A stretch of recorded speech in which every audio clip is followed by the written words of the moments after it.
அனைவருக்கும் வணக்கம். இன்றைக்கி நம்ம வேள்பாரியின் 26வது அத்தியாயம் பார்க்க இருக்கிறோம். வாங்க வாசிக்கலாம். இதை எழுதிய சு. வெங்கடேசன் ஐயா அவர்களுக்கு நன்றி. பாண்டரங்கத்தின் மேற்கூரையில் புதிதாக ஓவியம் வரையும் பணி தொடங்கியிருந்தது. ஆசான் சொன்ன பிழையை மட்டும் திருத்தலாம் என்று ஓவியர்கள் சொன்னார்கள். ஆனால் அந்துவன் அதை ஏற்கவில்லை. தெற்கே விலகி இருக்கும் வெள்ளியை பொருத்தமான இடத்தில் வரையலாம். ஆனால் உறுதியாக அது நிற வேறுபாட்டை வெளிப்படுத்தும். ஏற்கனவே வரையப்பட்ட ஓவியத்தின் வண்ணத்திலிருந்து புதிதாக வரையப்பட்ட பகுதி வேறுபட்டே தெரியும். இன்னொரு முறை ஆசானின் கோபத்துக்கு ஆளாக விரும்பவில்லை. எனவே மேற்கூரையில் வரையப்பட்ட முழு ஓவியத்தையும் கருநீல வண்ணம் பூசி மறைக்க சொன்னான். அதன் மீது நாள் மீன்களையும் கோள் மீன்களையும் புதிதாக வரைந்து விடலாம் என சொல்லிவிட்டான். ஓவியர்கள் அந்துவன் சொன்னபடி பணியை தொடங்கினர். செவியன் மூலம் செய்தியை கேள்விப்பட்ட இளமருதன் சற்றே நடுங்கி போயிருந்தான். ஆசான் வரும்போது தேவாங்கின் கூட்டை எடுத்து வேறு அறையில் வைத்துவிட வேண்டும் என்று அன்றே அந்துவன் சொல்லியிருந்தான். ஆனால் கடைசி நேரத்தில் எல்லோருக்கும் அது மறந்துவிட்டது. பிரச்சனைக்கு ஏதோ ஒரு வகையில் தானும் காரணமாகிவிட்டோமோ என்று அஞ்சியபடி தேவாங்கின் கூட்டை வேறு இடம் மாற்றிவிடலாம் என முடிவு செய்தான் இளமருதன். ஓவியர்கள் எல்லோரும் உணவருந்த போன நேரம் பார்த்து பாண்டரங்கத்துக்குள் நுழைந்தான். இடப்புறம் கடைசி தூணுக்கு பின்னால் இருந்த கூண்டை நோக்கி போனான். யாரோ ஒருவன் அதன் அருகில் உட்கார்ந்திருந்தான். அருகில் போன பிறகுதான் அவன் அந்துவன் என்பது தெரிந்தது. தவறளித்து விட்டேன், மன்னியுங்கள் என்றான் இளமருதன். நீ ஏன் மன்னிப்பு கோருகிறாய்? நீயா வெள்ளியை தென்புறம் நகர்த்தியது என்று கேட்டான் அந்துவன். இளமருதனுக்கு என்ன மறுமொழி சொல்வதென்று தெரியவில்லை. சற்று அமைதியாக இருந்துவிட்டு, நான் இந்த கூண்டை இங்கிருந்து எடுத்து கொண்டு போய்விடுகிறேன் என்று சொல்லி தேவாங்கின் கூட்டை எடுக்க முற்பட்டான். வேண்டாம் என்று தடுத்த அந்துவன் சொன்னான். மேற்கூரையில் ஓவிய பணி முழுமையாக முடியும் வரை நான் இந்த அரங்கத்தை விட்டு வெளியேறப் போவதில்லை. இந்த அரங்கத்துக்குள் தான் நாள் கணக்கில் இருக்கப் போகிறேன். எவ்வளவு நேரம்தான் அண்ணாந்து மேற்கூரையையே பார்த்து கொண்டிருக்க முடியும்? அவ்வப்போது குனிந்து கூண்டுக்குள் இவற்றின் விளையாட்டை பார்த்து மகிழ்வதுதான் என் ஒரே பொழுதுபோக்கு. எனவே நான் இங்கு இருக்கும் வரை இவையும் இருக்கட்டும். பணிகள் முடிந்ததும் சொல்கிறேன். அதன் பிறகு நீ வந்து எடுத்து செல் என்று சொல்லி இளமருதனை அனுப்பி வைத்தான். இளமருதனால் மறுப்பு சொல்ல முடியவில்லை. சரி என தலையாட்டியபடி வெளியேறினான். அந்துவன் இலந்தை பழங்களை உள்ளே உருட்டிவிட்டபடி கூண்டையே பார்த்து கொண்டிருந்தான். தேவாங்குகள் இரண்டும் தலையை மெல்ல நீட்டி பழத்தை நோக்கி வந்தன. அரண்மனையின் வளாகத்தில் மிக பழமையான மாளிகை ஒன்று உண்டு. அதன் பெயர் பாசிலை அரங்கு. பச்சை நிற மணிக்கற்கள் பதிக்கப்பட்ட அரங்கு. எந்த ஒரு நற்செயலையும் பாண்டியர் குடி அங்குதான் தொடங்கும். இந்த திருமணத்தின் முதல் நிகழ்வும் அங்குதான் தொடங்கவிருந்தது. அரச குடும்பத்தினர் மட்டுமே இந்த கூடுகையில் பங்கெடுத்தனர். வேறு எவருக்கும் அனுமதி இல்லை. குடும்பத்தினர் அல்லாத ஒரே ஒருவர் திசைவேலர் மட்டுமே. காலம் குறித்த அச்சம் எல்லோருக்கும் எப்போதும் இருக்கத்தானே செய்கிறது. காலத்தை அறிந்தவனுக்கு அதிகாரத்தின் எல்லா கதவுகளும் திறக்கத்தானே செய்கின்றன. அரச குடும்பத்து பெண்களும் ஆண்களும் பேரலங்காரத்துடன் அரங்கை நிறைத்திருந்தனர். வணிக குடும்பத்தினரின் அணிகலன்கள் மேலேறி மின்னிக் கொண்டிருந்தன. ஒருவரை பார்த்து ஒருவர் வியப்புற்ற போது மாமன்னர் குலசேகர பாண்டியனும் சூழ்கடல் முதுவனும் இணைந்து அரங்கத்துக்குள் நுழைந்தனர். இருவருக்கும் வயது 50 கடந்திருக்கும். நடு உயரமும் உடல் வலிமையும் தோளில் புரளும் வெண்முடியும் இருவருக்கும் ஒரே மாதிரி இருந்தாலும் முக அமைப்பு இருவேறு உலகங்களை சேர்ந்தவர்கள் என்பதை தெளிவாக சொன்னது. ஆழ்கடலின் உப்பங்காற்று காலம் முழுவதும் படிந்ததன் அடையாளத்தோடு இருந்தது சூழ்கடல் முதுவனின் முகம். இளம் வயதில் செங்கனூர் முற்றுகையின் போது வெட்டப்பட்ட கீழுதட்டின் தழும்புகள் இன்று வரை மறையவில்லை குலசேகர பாண்டியனுக்கு. இருவரும் முழுநிலை அலங்காரத்துடன் அரங்கினுள் நுழைந்தனர். மனம் குவிந்து உடல் விழுந்து வணங்கி எழுந்தனர் அனைவரும். சமமான உயரத்தில் இருவிதமான அடையாளங்களுடனான இருக்கையில் இருவரும் அமர்ந்தனர். மணமகன் புதிய விற்பன் வந்து தந்தையின் அருகில் இருந்த இருக்கையில் அமர்ந்தான். எல்லோரும் மணமகளுக்காக காத்திருந்தனர். சூழ்கடல் முதுவனின் கண்களில் ஒரு செருக்கு மேலேறியது. உள்நுழையும் தன் மகளின் பேரழகு கன நேரத்தில் இந்த அவையை சுழற்றிவிடும் என்பது அவருக்கு தெரியும். அவள் வரும் திசையை பார்த்திருந்தனர். தோழிகள் சூழ பொற்சுவை உள்நுழைந்தாள். 9 விதமான மணிகளை வரிசையாக பொருத்தி ஒற்றை கொடி போல உச்சந்தலையிலிருந்து முன் சரிந்திருந்தது தலைப்பாலை. நீல நிற கச்சை அணிந்திருந்ததால் இப்படி ஒரு வண்ணத்தில் மெல்லிய துணியை இதுவரை யாரும் கண்டதில்லை. காலடியில் ஒளிப்பட்டு மின்னும் பொற்சலங்கையிலிருந்து கசியும் வண்ணம் போல இருந்தது செவ்வண்ண பூச்சு. கண்டவர் கருவிழிகள் நகர முடியாமல் நின்றன. பொற்சுவை மட்டும் நகர்ந்து கொண்டிருந்தாள். அவள் சற்றே தலை தாழ்த்திதான் நடந்து வந்தாள். அலங்காரங்களை கடந்து அவளது ஆழ்மனதை பார்க்கக்கூடியவர் எவரும் இல்லை அந்த அவையில். தந்தையின் அருகில் இருந்த இருக்கையில் அமர்ந்தாள். அவள் அதிக ஆபரணங்கள் அணியவில்லை. ஆனால் அணிந்திருந்த எந்த ஒன்றையும் இதற்கு முன் எவரும் பார்த்ததில்லை. பாண்டியன் மாதேவியின் தோழிகள் பேசிக்கொண்டார்கள். பெரும் வணிகன் மகள், ஆனால் அவள் கழுத்தில் ஒற்றை அணிமாலையே அணிந்திருக்கிறாள். அதிலும் ஒற்றை முத்து மட்டுமே இருக்கிறதே, ஏன்? இடம்புரி சங்கு 1000 சூழ்ந்தது வலம்புரி சங்கு. வலம்புரி சங்கு 1000ல் ஒன்றுதான் வளைநிலை வடிவில் இருக்கும். அது கொண்டுதான் அணி செய்ய முடியுமாம். அந்த சிறப்பு கொண்ட வலம்புரி சங்கு இதுவரை 2 மட்டும்தான் எடுக்கப்பட்டுள்ளனவாம். அதில் ஒன்று யவன அரசியாரின் தலைமுடியில் இருக்கிறதாம். இன்னொன்று பொற்சுவையின் கழுத்தில் இருக்கிறதாம். அவளின் மறுமொழி காதோடு காதாக சுற்றி வந்தது. அதன் பிறகு அரங்கு பேச்சற்று போனது. பாண்டியர் குல முதியவள் மின்னும் வெண்தட்டை எடுத்து வந்து பேரரசனிடம் கொடுத்தாள். அதில் மஞ்சள் கிழங்கு வட்ட வடிவில் இருந்தது. நடுவில் வெற்றிலை வைக்கப்பட்டிருந்தது. குலசேகர பாண்டியன் அதை சூழ்கடல் முதுவனிடம் வழங்கினான். அதை பெற்றுக்கொண்ட சூழ்கடல் முதுவன் தங்களின் வழக்கப்படி பொன்னிற தட்டை வழங்கினான். அதிலும் மஞ்சள் சூழ நடுவில் வெற்றிலை இருந்தது. முன்னோர் மரபுபடி இருவரும் வெற்றிலை மாற்றி மணமுடி வாக்களித்தனர். முறைப்படி மணவிழா இந்த கணத்திலிருந்து தொடங்குகிறது. 2 மாதங்களில் 6 நிகழ்வுகளாக அது நிகழும். நிறைவாக மணமாலை சூடலுடன் விழா நிறைவுறும். வீசிய ஈட்டி கருங்கல்லில் பட்டு தெரித்தது. உதிரன் விடுவதாக இல்லை. பேரெலி பாறை இடுக்குகளுக்குள் விரைந்து பதுங்கியது. கண்ணில் படாதவரைதான் அது தப்பித்து வாழும். கண்ணில் பட்டுவிட்டால் அது எந்த பாறைக்குள் நுழைந்து எவ்வளவு ஆழம் போனாலும் தப்ப முடியாது. அது உள்நுழைந்த கருங்கல்லை வீரர்கள் 4 சேர்ந்து புரட்டி கொண்டிருந்தனர். அது தப்பி வெளியேறினால் குத்தி தூக்க உதிரனும் மற்றொரு வீரனும் தயாராக இருந்தனர். பாறைக்கு சற்று மேலே இருந்தபடி பாரியும் கபிலரும் இதை பார்த்து கொண்டிருந்தனர். வீரர்கள் கரும்பாறையை புரட்டி கீழே தள்ளினர். உள்ளே எலியும் இல்லை, எந்த துளையும் இல்லை. அதற்குள் எங்கே போனது என அனைவரும் உற்று நோக்கி கொண்டிருந்தனர்.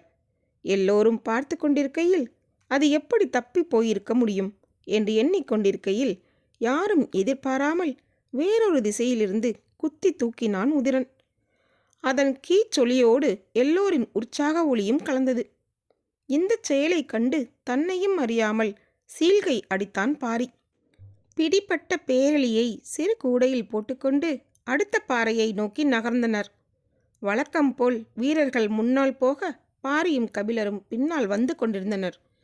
பாறைகளுக்கு இடையில் இருக்கும் செடி கொடிகளை கிண்டியபடி வீரர்கள் நகர்ந்து கொண்டிருந்தனர். உதிரனின் கவனம் சற்றே சிதறத் தொடங்கியது. பாரியின் கண்கள் தன்னை ஊடுருவுவதை அவன் 2-3 முறை கவனித்து விட்டான். ஏன் என்று அவனுக்கு புரியவில்லை. பாரி உடன் வருவது கபிலருக்காக என்றுதான் உதிரனும் முதலில் நினைத்திருந்தான். ஆனால் இந்த 2 நாட்களும் பாரியை உற்று கவனித்ததிலிருந்து அவனுக்கு சந்தேகம் வர ஆரம்பித்தது. தனது திறனையும் திட்டமிடலையும் ஆராய்வதற்காகத்தான் இது நடந்து கொண்டிருக்கிறதோ என்று எண்ணத் தோன்றியது. நீலனுக்கு பிறகு கபிலருடன் இருக்கும் பொறுப்பு தனக்கு வழங்கப்பட்டிருக்கிறது. நான் அதற்கு தகுதியானவன் தானா என கவனித்துக் கொண்டிருக்கிறாரா? பாரியை பற்றி எண்ணற்ற கதைகளை சிறுவயது முதல் கேள்விப்பட்டுள்ளான் உதிரன். பாரியின் அறிவு நுட்பம் யாருக்கும் வாய்க்காது என சொல்வார்கள். மற்ற வீரர்கள் எல்லோரும் பேரெலி வேட்டையை தான் பாரி பார்த்து கொண்டிருக்கிறான் என நினைத்து கொண்டிருக்கிறார்கள்.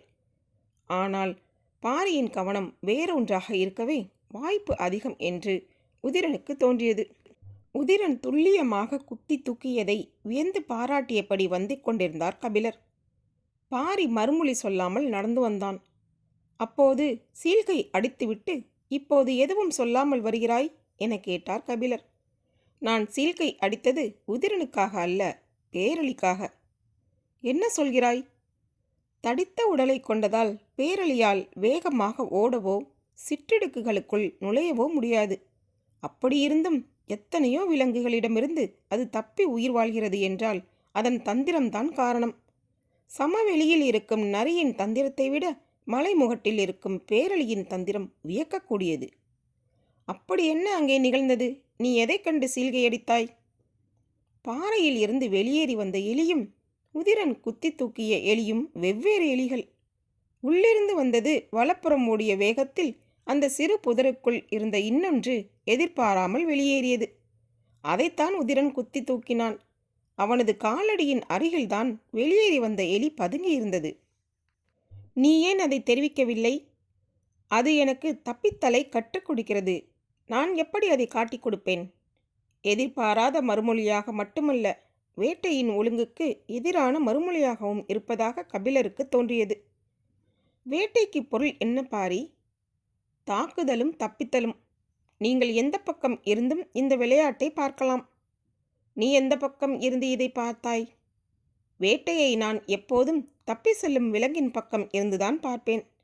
இந்த வேட்டையில் உதிரனின் விளையாட்டு வேறு மாதிரி இருக்கிறது.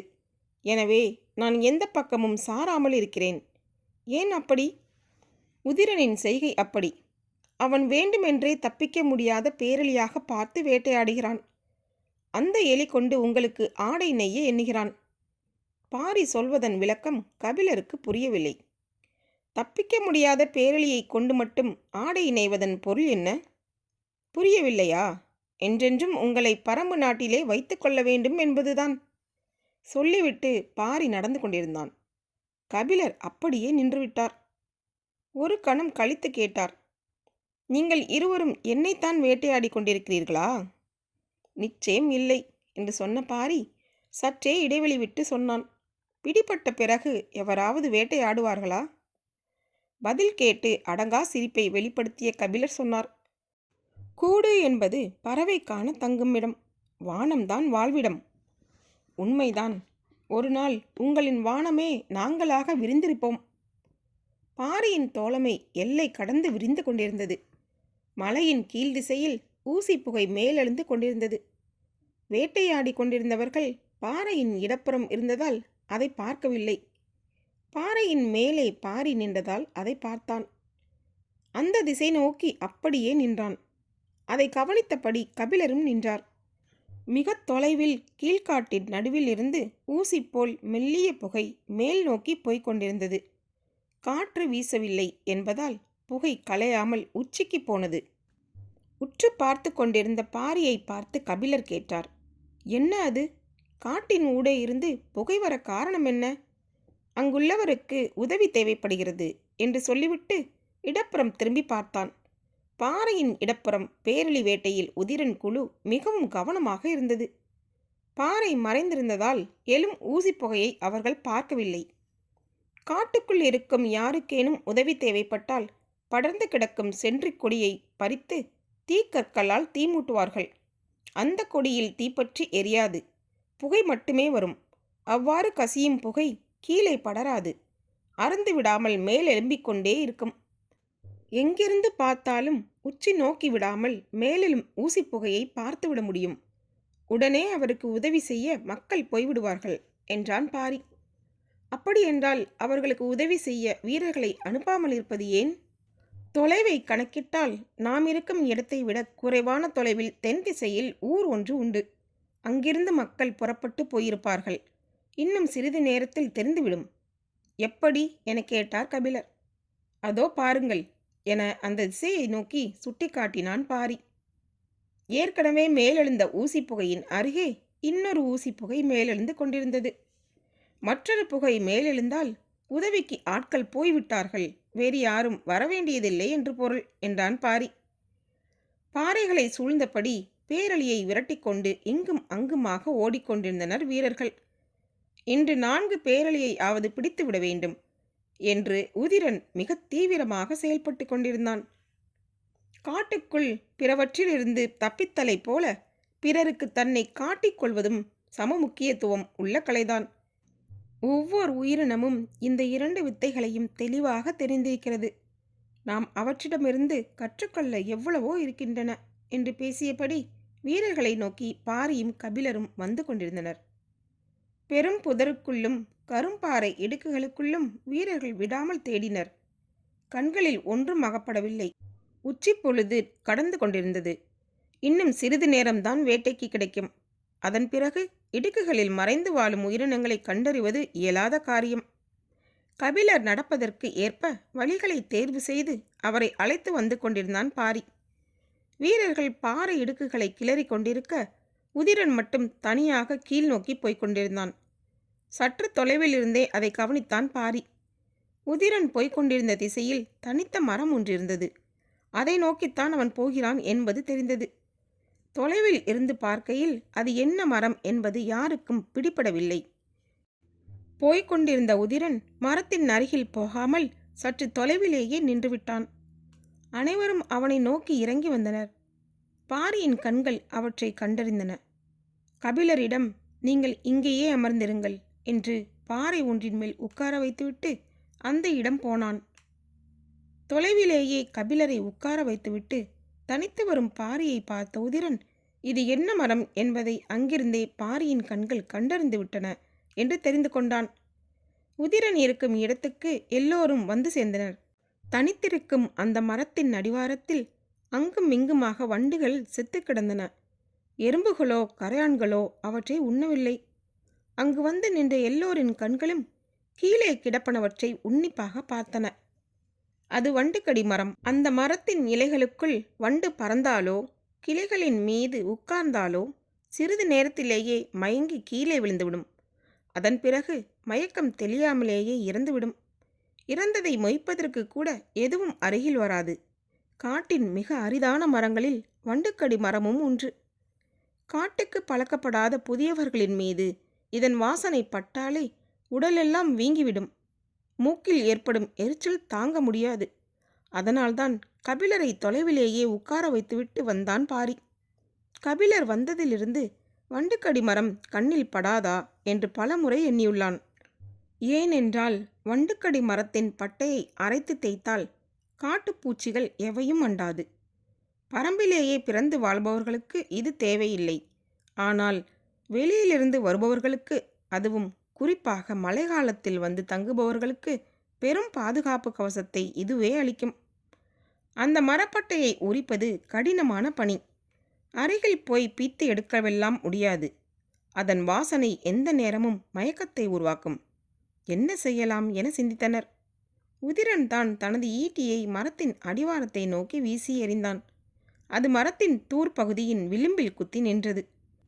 படு வேகமாக ஓடி அதன் அருகே போன வேகத்தில் ஈட்டியின் முனையோடு பெரும் பட்டையை பீத்து எடுத்து எதிர்ப்புறம் வெளியேறினான். முதன்முறையாக அவனது வேகம் பாரியை பொருள்படுத்தி பார்க்க வைத்தது. அன்றைய வேட்டையை அத்துடன் முடித்து புறப்பட்டனர். இன்று சிக்கியதென்னவோ ஒரு பேரிழிதான். ஆனால் பாரி அளவற்ற மகிழ்வில் இருந்தான்.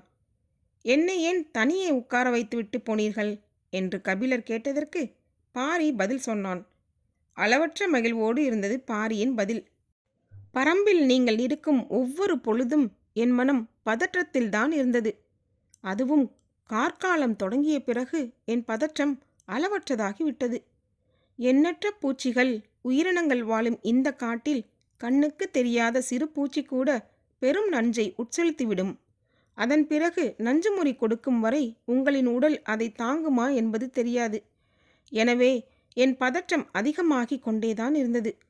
வண்டுக்கடி மரப்பட்டையை அரைத்து உடலெங்கும் தேய்த்துவிட்டால் பிறகு எந்த ஒரு பூச்சியும் உங்களை அண்டாது. அதனால்தான் இந்த மரம் கண்ணில் படாதா என காத்திருந்தேன். உதிரன் கண்டறிந்து விட்டான் என சொல்லி மகிழ்வோடு கபிலரை அழைத்து வந்தான் பாரி. நான் பரம்புக்கு வந்து இத்தனை நாட்களாகிவிட்டன. இன்னும் என்னை ஆயத்தப்படுத்தும் வேலை முடியவில்லை போலும். சிரித்து கொண்டே பாரி சொன்னான். வந்து செல்பவர்களுக்கு இவ்வளவு தேவையில்லை. வந்தவர்களுக்கு மட்டும்தான் இவ்வளவும் தேவை. மறுமொழிக்குள்ளிருக்கும் சூட்சுமம் கபிலருக்கு புரிந்தது. வேட்டை இன்னும் முடியவில்லையா என்று கேட்ட கபிலர், இந்த வேட்டையில் நீ எந்த பக்கமும் சாராமல் இருப்பதாக சொன்னாய். ஆனால் உன் மகிழ்வு வேட்டை ஆடுபவனின் மனநிலையை நீ சார்ந்து விட்டதை சொல்கிறது. ஆம், அளவற்ற மகிழ்வின் மூலம் என்னை உங்களுக்கு காட்டிக் கொடுக்கிறேன். அதன் மூலமே என் எண்ணத்தை வெளிப்படுத்தி விடுகிறேன் அல்லவா? பாரியின் ஒவ்வொரு சொல்லும் செயலும் கபிலரின் மீதான பேரன்பை கொட்டி தீர்த்தன. இருவரும் சிறிது நேரம் பேசிக்கொள்ளவில்லை. ஆனால் ஆழ்மன உரையாடல் நின்ற பாடில்லை. மனதை இந்த எண்ணங்களிலிருந்து வேறொன்றுக்கு அழைத்து செல்ல வேண்டும் என்று கபிலருக்கு தோன்றியது. அமைதியை கலைத்து பாரியிடம் கேட்டார். அன்றொரு நாள் உன் முற்பாட்டன் ஒருவன் திரையர் பெண்ணை மணந்தான் என்று கூறினாய். அதை பற்றி பின்னர் பேசுவோம் என்றாயே. யார் அந்த திரையர்கள்? கபிலரின் கேள்வி பாரிக்கு வியப்பை ஏற்படுத்தியது. நீங்கள் திரையர்களை அறிந்ததில்லையா? இல்லை. அவர்கள் குலம்தானே வெற்றிலையை முதன்முதலாக கண்டறிந்தது. இந்த மலைத்தொடரின் மாவீரர்கள் என்றால் அது அவர்கள்தானே. வெண்ணிறத்தட்டையும் பொன்னிறத்தட்டையும் மாற்றிக்கொண்ட குலசேகர பாண்டியனும் சூழ்கடல் முதுவனும் மாற்றப்பட்ட தட்டுக்களில் இருந்த வெற்றிலையை எடுத்து மெல்லத் தொடங்கினார். வெற்றிலையை மென்ற இருவர் நாவிலும் அதன் சாறு ஊறி பரவியது. வெற்றிலையை கண்டறிந்த மாவீரர்களான திரையர்களின் கதை பாரியின் நாவெங்கும் பொங்கி வெளிவந்தது. பரம்பின் குரல் ஒலிக்கும். இதோடு இந்த அத்தியாயம் முடிகிறது. இனி வரும் அடுத்த அத்தியாயத்தில் உங்களை சந்திக்கிறேன். அதுவரை உங்களிடமிருந்து விடைபெறுவது தீபா. நன்றி, வணக்கம். இந்த புத்தகம் உங்களுக்கு பிடித்திருந்தால் சப்ஸ்கிரைப் பண்ணுங்கள், ஷேர் பண்ணுங்கள், கீழே இருக்க லைக் பட்டனை கிளிக் பண்ணுங்கள். மீண்டும் பாரி வருவான். நன்றி, வணக்கம்.